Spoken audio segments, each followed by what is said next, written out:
Okay, hopefully you liked the last video. This video is going to be different.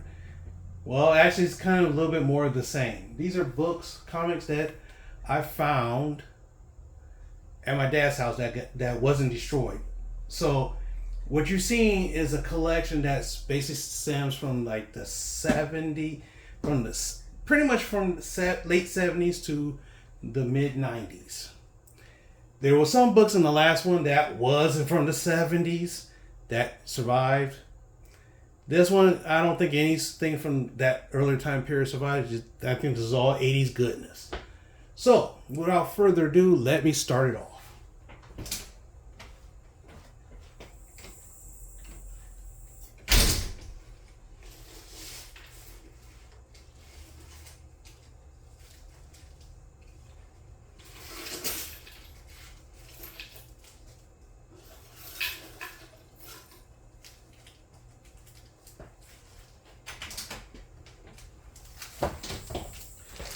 Now, the thing is, all these books are not in very good condition because back then I didn't have a lot of space to collect books, so I had to stack them any way, shape, or form.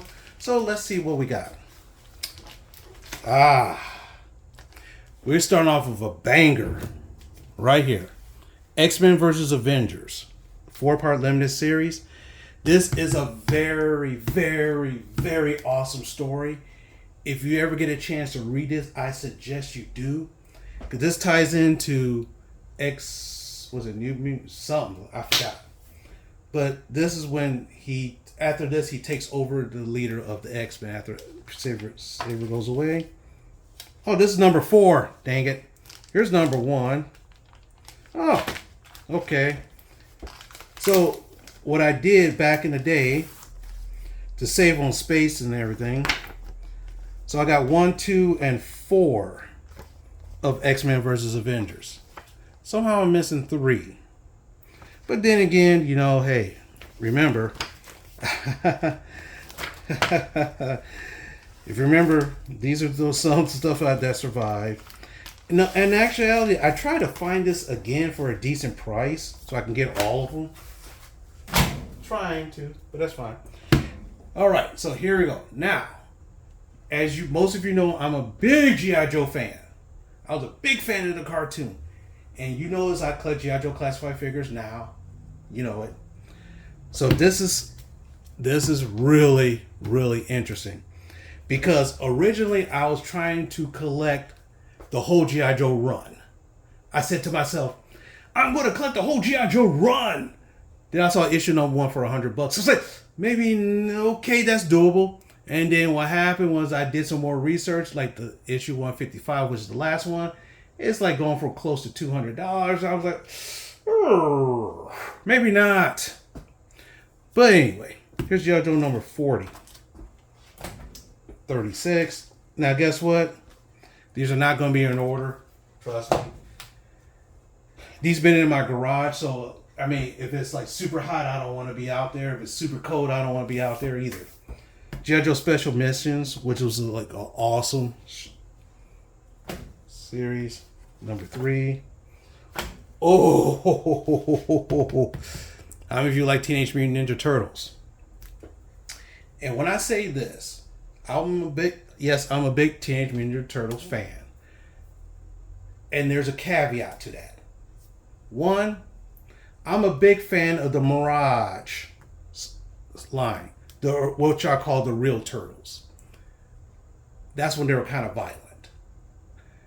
After the TV show came out and it became a big hit, they kind of toned it down, the violence of Teenage Mutant Ninja Turtles. Toned it down. And then what happened was sooner or later, they became kind of, in my opinion, gimped. Now, the 3 movies they did in the 80s, I loved every single one of them. Because it reminded me of the TV show. Now, the Michael Bay Turtles movie, bittersweet. Okay, so this is number 15. Ooh. Look at this. Eastman and Laird. A self-copy. Okay. All right, so here we go. Now check this out. I was also a big fan of the Transformers. Okay, back in the day. So this is the Transformers universe, number 2, which is like all the Transformers. Man, this brings back some memories because I was like looking at I was thinking about buying these again. Man, I still might, but look at this. This is like everything you want to know about the Autobots and Decepticons at that time. Look at Optimus Prime right there. Man, that's awesome. Oh, and here's the Headmasters. Yep, Headmasters. Ooh, this is good. Bumblebee's Last Stand, of course. And if you notice, Marvel had the license.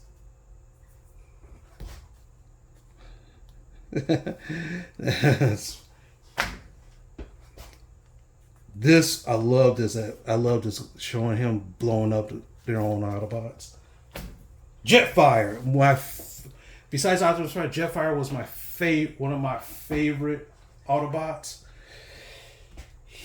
Yeah, that's cool. Devastator, Omega Supreme.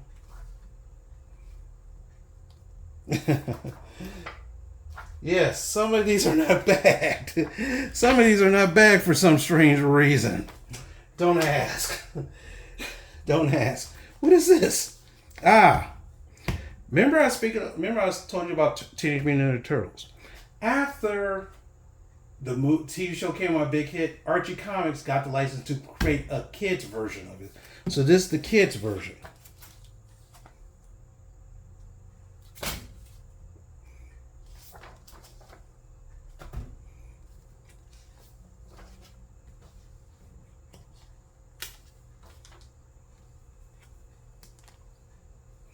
Also, the Teenage Mutant Ninja Turtles role-playing game, which I still have somewhere in the basement.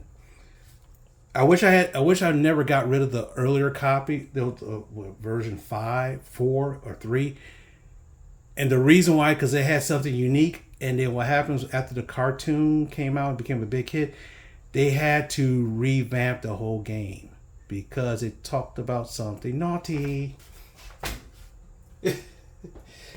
Got Iron Man 202. Ooh, nice. I love this story. This one day was 63, 64, 67. Now, the hilarious part is I just bought these again somehow. The hilarious part was I was talking to one of the good friends of the channel. I'm a good friend of their channel too. And he was talking about my deepest, and he was asking about our deepest run. I said, oh, Spider-Man had to be my deepest run. Now, what I mean by deepest run, a cassette of comic books. But guess what? I don't have any because everything's so janked up. Got 29. Ooh, look at that. I don't even know who that is. Everybody knows this is the Rise of Serpentor. Oh, look at that. Dungeons and Dragons. Oh, one thing that was kind of cool back in the day, they talked. Who said comics was not socially conscious? They talked about that. I think I had that book at once. Got Avengers right here. More Avengers. Oh. Marvel Universe Handbook. I was thinking about buying these again or trying to find these again. I was thinking about that. Remember I showed you remember you just saw about the Transformers? This is where they got the information. This is what the inspiration from. From A to Z, every character from A to Z. Little blurb, history, and all sorts of stuff. And it was all a connecting cover. Got Iron Man 203. Look at that. From Beast to Clea.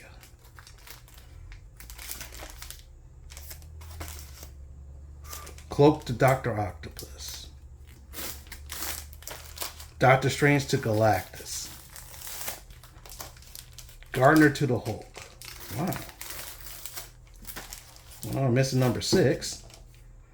Blah, blah, grip Doris, grip 4 to Magneto. Molecule Man to Owl. Paladin to the Rhino. Richard Rider to Sidewinder. Super Adaptoid to Umar. Ooh. Unicorn to Wolverine. Man. Man. Back in the day, if you was a comic book fan, you collected this. If you could. Because you could read about every character. I'll be back.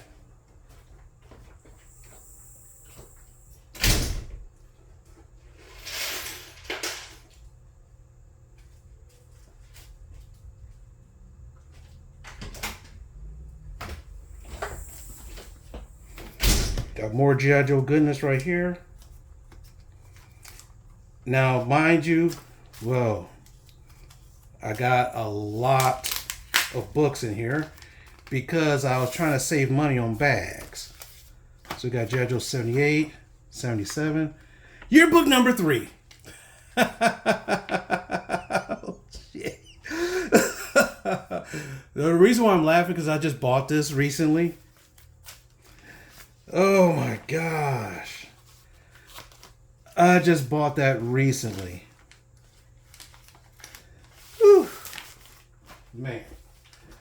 I feel silly. Transformers the movie, Dad. So, if you saw the movie, which is, I think, the 34th year of the anniversary of the movie. I got 1 and 2. 1 and 3, but I don't know what happened to 2. Oh, now this was kind of cool. I remember this. This is back from when I was super young. Okay. Spidey Super Stories. Now, how many of you heard of Sesame Street? Okay. Because back then PBS had a show called The Electric Company, which is similar to Sesame Street, but it didn't have puppets or anything like that I remember. Funny thing is, Morgan Freeman was on The Electric Company. Didn't even know that until recently. But anyway. And so what happens, these are like kid stories tailored towards kids. I love this one. And look at that. No cover. Look at the war. Oh my gosh. This is 70s all the way, okay?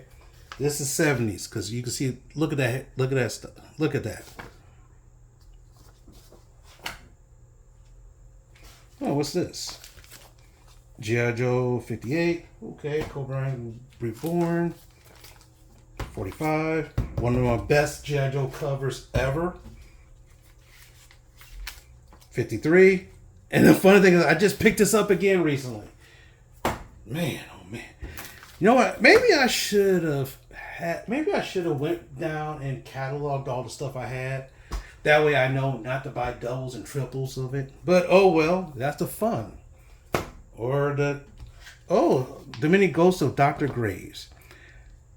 I remember this book from way back. I bought this at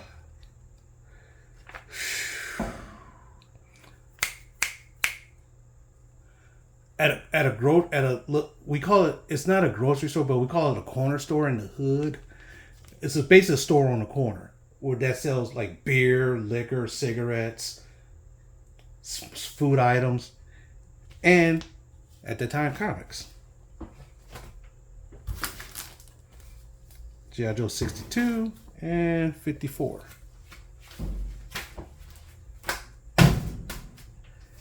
You know what? I am having a lot of fun right now. Oh my gosh.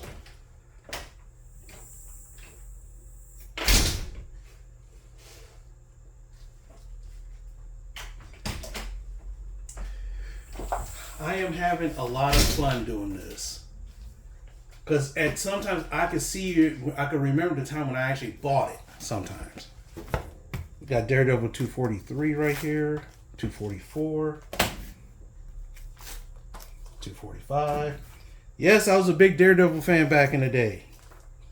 Oh, Usagi Yojimbo number 8. Wow. Huh. Okay. Giant score. Stays in the garage. Got Thor. Now, mind you, look at this. Look at the price right here. 75 cents. What year was this? 1986. It's kind of messed up right here, but that's fine. So right then and there, imagine a 20 spot. Imagine how many books you can buy.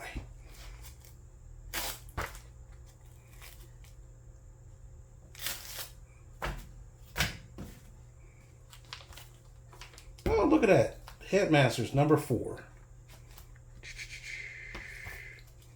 Transformer number. Oh, and here's number 2. Huh. Remember I was asking where's number 2 at? There it is right here. Oh, we got Usagi Jumbo number 6. Nice. Michelangelo. Soul Sun Productions back in the day licensed out the Teenage Mutant Ninja Turtles to create a book of how to be like martial arts book. So I found this Michelangelo How to Do Nunchucks. Kind of interesting. How to Draw Teenage Mutant Ninja Turtles. Oh my gosh. Oh, here we go. Here's some more. Oh, that's Manta Ray. That video game right there was so freaking hard. Whew. More turtles. More Usagi Yojimbo. I was looking for, the fun thing is, I was looking for my Usagi Yojimbos. I was like, man, I know I have a lot more than this. Where the hell are they? They're in the garage. More Transformers. More Transformers. Now, mind you, the artwork back then was super blocky for the Transformers, as you can see. Super blocky. Even though right now they are pretty blocky, but that's fine. This is one of my favorite books when I was a kid. Super young. This one too.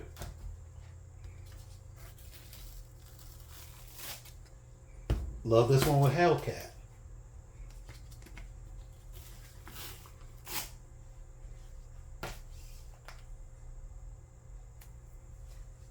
Wait, hold on a second. This better not be what I think this is. This the first appearance of White Vision?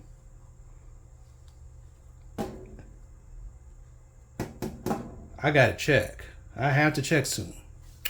Because if this is a key. Well, maybe not so much of a key anymore after WandaVision. But that's okay. Got Daredevil. Daredevil back in the day was a really fun read. Today's read of Daredevil is not as fun as it used to be. And here's go. I used to do them back to back so that way I could save on like this. So I could save on bags. Because back then bags was so expensive to buy. And here goes Iron Man Annual number 8. I love this one because it shows X Factor in it. Pretty cool. You know what? Let me stop it right there because there's a lot more books where it came from. A lot more than the last video, so I'll stop it right there.